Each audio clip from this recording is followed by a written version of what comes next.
Hey good people, Batavia here.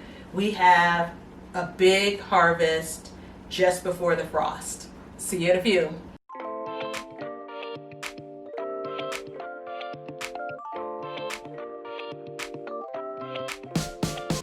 Okay, quick housekeeping items. Thank yous to those who like, comment, watch, share, and subscribe to Be Better Garden. We appreciate you. If you haven't subscribed already, consider it. There's a button below, and if you do, hit that notification bell so you'll be alerted each time I share more #GardenJoy.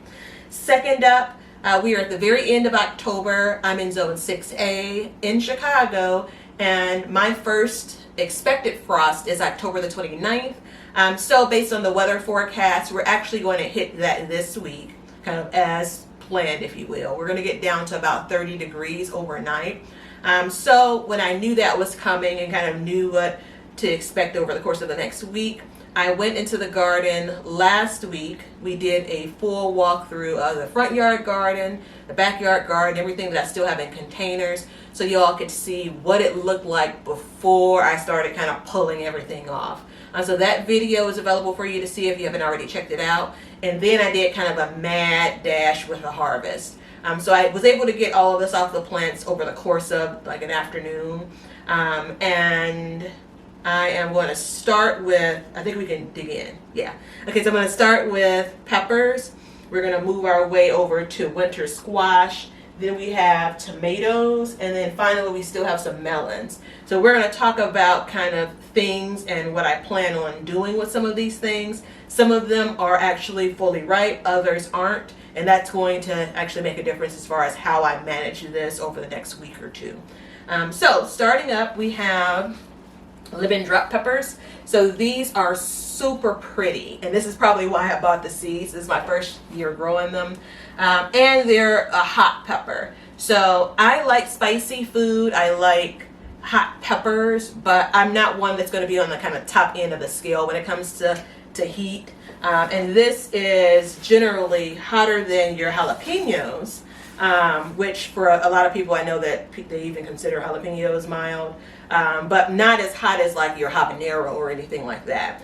So when I tried this out earlier in the summer, I felt like it was maybe too hot for my liking, but I tried it again, I think yesterday, and I wouldn't have like 5 or 6 of them in a dish or in a serving, but I even cut up one fresh and just tossed it into a garden salad, and it gave me kind of that zing I was looking for, but not overbearing. And then the green ones, so you can see, they actually, it's pretty cool because they come in, as they ripen, they go through a couple of different kind of colors. So they start off green, and then some of them you'll see a hint of this purple, which is really pretty. And these are generally milder than what you're going to have when they're fully ripe. And then ultimately, you kind of see that purple, green, then turning into yellow. And then when they're fully ripe, they're yellow. So basically with this pepper, I have like 3 different versions of taste, which is pretty cool. So those are my lemon drops. I have the jalapenos, which are my favorite, I think. I've not like grown or tasted like tons and tons of pepper, so there may be others when it comes to hot peppers that I really enjoy, but this one's been so versatile when it comes to some of the dishes that I've been preserving. So this is the last batch of these. I think I had something like 15 plants between the front yard garden, the backyard garden, and even some of the containers that I had. So that's probably about right for what I want to do with peppers. So I'm pleased with this harvest, and this is the last of them. And then I have cayenne peppers. So these are like 3 different types of cayenne peppers that I grew. This is what I'm used to seeing, the more traditional cayenne pepper that's thin and red. These are that same pepper, but they're not ripe, but you can totally still use the green chilies. And then the ones that are a little bit bigger are still a cayenne pepper, but it was, I think this is one of the ones from the new seeds that I bought earlier this year. So I have a couple ideas about what I'm going to do with this. There may be, since I don't have so many that are red, there may be like more added to like some of the pickling recipes that I'm going to use. I may even just pickle like a bunch of these green ones. I haven't fully decided on that yet. that's what I have for hot peppers. And then I have what I'm going to consider like kind of your snack size peppers. So these are a combination of things. I have the orange picnic pepper, which is super sweet. And based on where I planted it, it was in the cucumber bed. The cucumbers just overshadowed them, so I didn't get many out of this, but I really enjoy the pepper. I'm going to save some seeds from this. Then I have the confetti pepper, and it comes in different sizes, different colors. So there are a couple ones that are different here, all from the same plants. So they start off kind of green, if you can see, and some of them turn orange, then red. So this is actually just a really fun pepper. It's sweet to the taste. And then I have a bunch of the shishito peppers. I think I got that right. So that's what they look like. I've seen them, and when I first heard about them, it's green. You know, they're normally eaten when they're green. Just because I had so many kind of veggies going on in the garden, I didn't get a chance to get to them. So a lot of mine are red, and I've read that for the shishito, generally they're a sweet pepper. It's something like 1 in 80 or 1 in 100 that may be spicy. I haven't hit that one yet though. And then I have the Iko peppers. So this one is a pale yellow. I've seen it turn orange. And then I've also had a couple that were purple this year. And then lastly, I just have a couple of the bell peppers that they aren't designed to be this small, but they just never got to size. So I'm just dumping them in with kind of the smaller peppers here. All right, so moving along, this is what I have left when it comes to sweet peppers. I accidentally bought the Marconi pepper last year. I bought it as a transplant, a starter plant from a big box store. It was labeled something different, and when it grew, I determined that it was this. So I bought these seeds, started the seeds back in the spring, and I unfortunately planted them within the cage baby, and they started off as really small plants, smaller than I probably should have transplanted. And then what ended up happening is the cage baby with all the tomatoes just like completely dwarfed the peppers, and so they didn't get off to the best start. I did get more peppers than I thought I was going to get from there, so I'm still pleased with that. And all in all, you know, I mean, this blessings and blessings and blessings and blessings. Like, there's nothing to complain about here. I have a handful of sweet banana peppers. They were in the same place or near the same place as the Marconi, so the same idea of only a handful came off of the plants. But we'll do better next year. And then I have a bunch of bell peppers. What I grew mostly were the California Wonders, so I had plants that basically were going to start green, turn to red if you let them. And then I had a couple that were going to be gold. So for these, I think for these that are a little bit longer, I'm going to add this to a pickling recipe. For a lot of the regular size bell peppers, I'll probably cut these up and freeze them. I've used bell peppers all throughout the season in various recipes, but I haven't frozen it yet. So I want to make sure I do that. This is where one of your real cost savings would be, because bell peppers for me in the store, you know, conventional or organic, either way, they're really expensive. So I mean, to have a container of these, it's pretty cool. All right, so winter squash. This is where some of the trouble starts to set in. So I sowed these seeds directly, first time growing winter squash. And you're probably like, make a drinking game out of it. Take a drink every time I say that, because this is the first year, or the year I've grown like the most food. And so things like winter squash, I wanted to give a try, primarily because I wanted to make sure that I had different types of things to store over the winter and to be able to still enjoy the garden like once the garden season had passed. The trouble here though is they were planted around June 20th, and so I direct sowed them, and they grew, you know, germinated, grew, the plants looked great, the fruit was being produced. And so June, July, August, September, October. So I ended up pulling these just over 4 months after they were planted. But the problem here in Chicago, the weather had already been cool for like a month of that. So they had kind of nice temps, nice summer weather for like 3 months.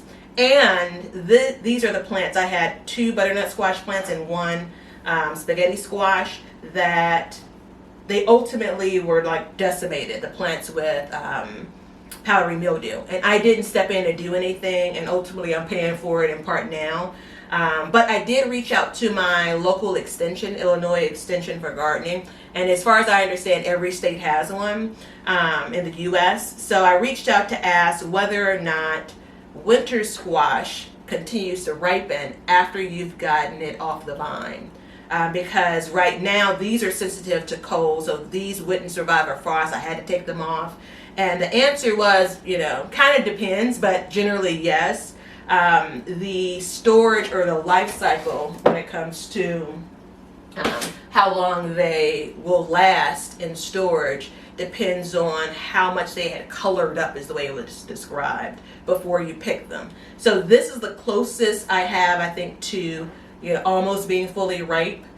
All of these really could have used more time on the vine in healthy plants in kind of warm weather, but we're gonna roll with it. I'm gonna lay these out in the basement, in the grow room, and give them some time to see if they're changing colors. My hope is that I can get one or two ideally, and be able to eat them. If I were able to let all of these, they all ripen, like, I would be the happiest of happy gardeners, because I mean, this for me is a really nice haul for my first year out growing these. But we'll see. Stay tuned. I'll let you know kind of how that goes. Speaking of kind of things that aren't quite ripe, or maybe not. So I still have melons. So I still have honeydew melon. I'm going to cut this open today because there's some marks on that. I think these are more honeydews. And, okay, so I lost the camera there. But I was saying that for melons, everything that I've read, because it's the first year that I've grown melons as well. So everything I've read says the melons really don't ripen anymore once they get off the vine. So I have something like this cantaloupe versus this cantaloupe. So this is probably as ripe as what you would see in the store. So I think this will be fine, where this one's a bit more green. And I don't expect this to get sweeter, if you will. But we'll see. I feel like I've seen even things that I've bought change colors once I get them home, but I'm not sure. My plan is what's ripe, I'll eat. What's kind of just under ripe, I'll probably just freeze and, toss them into a smoothie or something. Because, generally speaking, you don't need the sweetest of sweet fruit for a smoothie. So that is the plan with the melons. And I mean, gosh, I had some real big wins with melons this year. But let's get to the tomatoes. So tomatoes, I had, I don't know, like 5 or 6 different varieties that I grew. A total of like 15 plants. I grew them in the front yard in a garden bed. I grew them in the cage baby. I grew some earlier in the summer in containers. And the cage baby produced the best tomatoes. Or in my mind they did. But I have I've been calling these faux brandywine tomatoes. So I grew these only because I expected them to be more of a slicer size. But as you can see, they're not that. And I have so many of them. There's a whole container here where most of these are that same type of tomato. There is a whole, we'll put a close-up in of this, a whole box that I have of those, and they're green. So I've had tomatoes come inside green like this, and they will ripen, right? I've had this year. I've had it over my years in gardening, because again, tomatoes have been the thing that I've pulled off the vine the most towards the end of the season. I've not had cherry tomatoes that really ripen once I pull them off green. And so I've not seen anything or heard anything that tells me that they won't.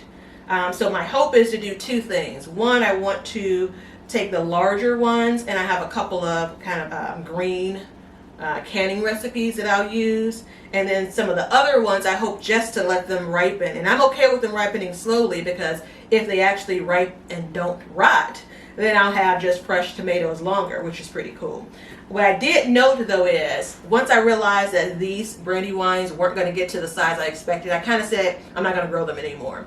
But I found that if I got ripe tomatoes that kind of fill this container, this ended up producing about 3 pints. So that's like 16 ounces is in a pint, so 3 pints of tomato sauce. It's a bit more work. It's not the most ideal, but it's actually a really tasty tomato sauce. And for tomato sauce and things, and we'll do a separate video on all of the things I preserved, and I'm really excited about that because I really got down when it came to preserving some food. But it produced a sweet tomato sauce, and all I did was like cook down the tomato sauce. I don't have like a super great recipe for it, so I didn't like add any other seasonings. I'll do that whenever I use it. But it's actually pretty cool that I was able to use these tomatoes in that way. So those are the brandy wines in this box in here. The beefsteaks. So this is like, I wanted more out of this plant. I had 2 beefsteaks. They didn't do the best. I really enjoy, for a fresh tomato, slicers much more than I do like, let's say, aroma tomato, which is what these are. And I ended up pulling one of the tomato plants out pretty soon, like maybe even a month and a half ago, maybe like towards the end of August. This one is probably closer to what I normally get out of the season, like at the end of the season.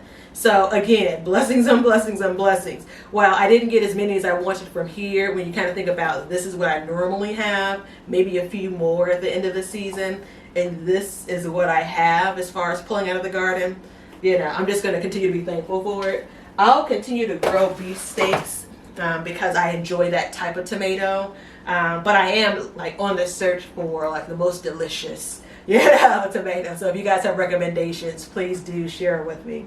My aromas, again, I don't like these fresh, although I did have another gardener shared a recipe with, kind of your fresh Roma sliced, topped with mozzarella cheese, fresh mozzarella, topped with some basil, and then like olive oil drizzled. I also tried it with balsamic vinaigrette, and really, really good, fresh, refreshing dish.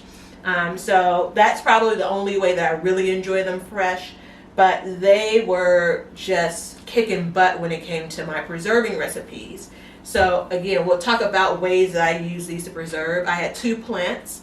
My hope for these are to lay these all out and let them ripen, so I can probably make one more batch of sauce or diced tomatoes. But I had 2 plants, and I'm going to amp up next year. So I'm either going to grow 3 or even 4 plants because they continue to produce. I'm hoping for the same success next year, but even more tomatoes.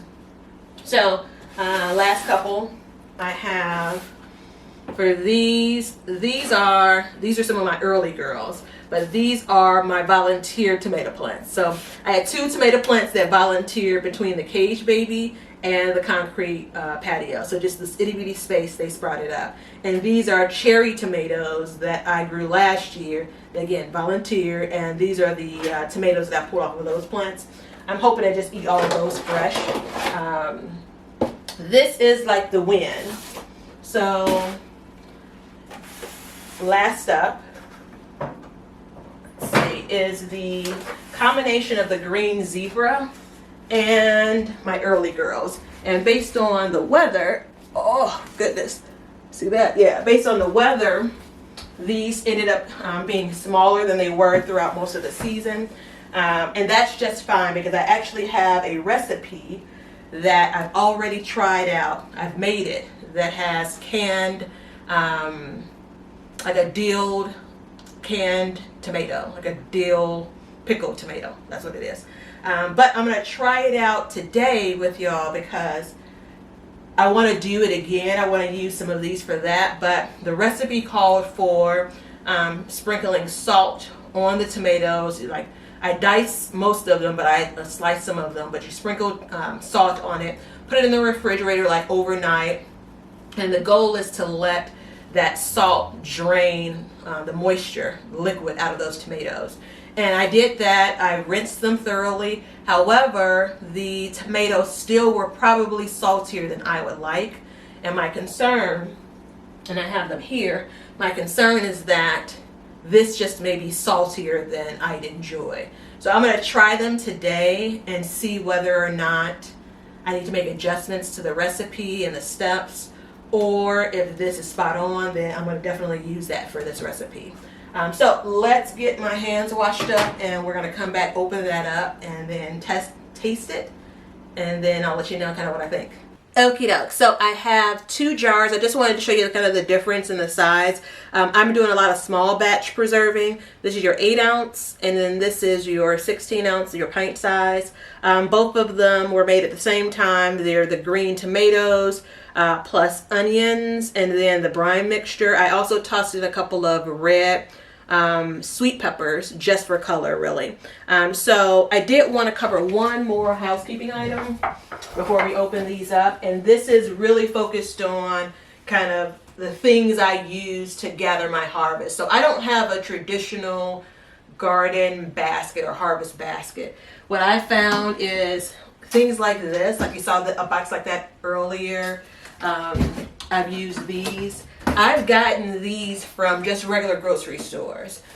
So like the brown box, like from an Aldi's, where they commonly allow you to kind of take boxes out. For these, I think these were from like Jewel, which is local to us, and I just asked kind of the produce person if it was okay if I took them. I did buy things like these are from the dollar store, these baskets.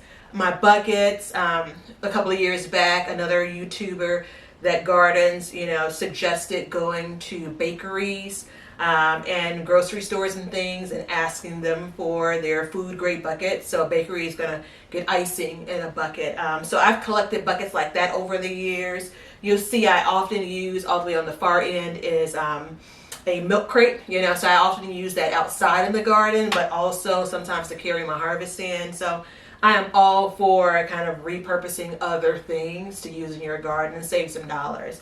So that is the final housekeeping item. But for the jars, I think I'm going to start with a 16 ounce. So this was pickled about 2 weeks ago, and let's listen. Yep, what we were expecting. Yeah. Let's bring the camera in and take a closer look at that one. Oh, that smells so good.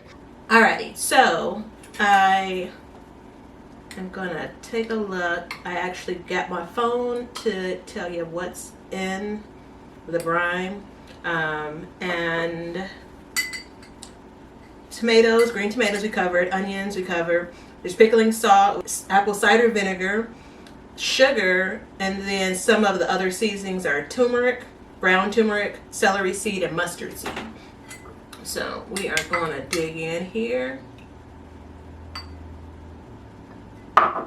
And the texture is not, it's not mushy, but it's definitely not firm, which is part of what's going to happen. I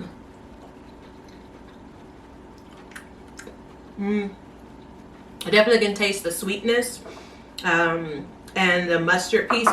It puts you in the mind of a relish. Like, I can see this with any kind of cold salads, like tuna salad, any salads like that. I can see it as a side for sandwiches. We were tasting it to make sure it wasn't salty, and it's not salty, which is really, really good. But yeah, so that is it. That is what we have for the final harvest before our first frost. But keep on tuning in, because we're still growing things in the backyard garden. We still have some leafy greens out there that will be fine when it comes to the cold. I actually just planted, and we'll share a video on planting garlic, and we're going to do some things indoors as well. Yeah, before I go, if you have any suggestions or recommendations when it comes to what I have here and things that you've enjoyed, whether it's dishes or kind of preserving, just drop it below. I'd love to hear from y'all. And yeah, that's it. Okay, I'll check you all on the next one.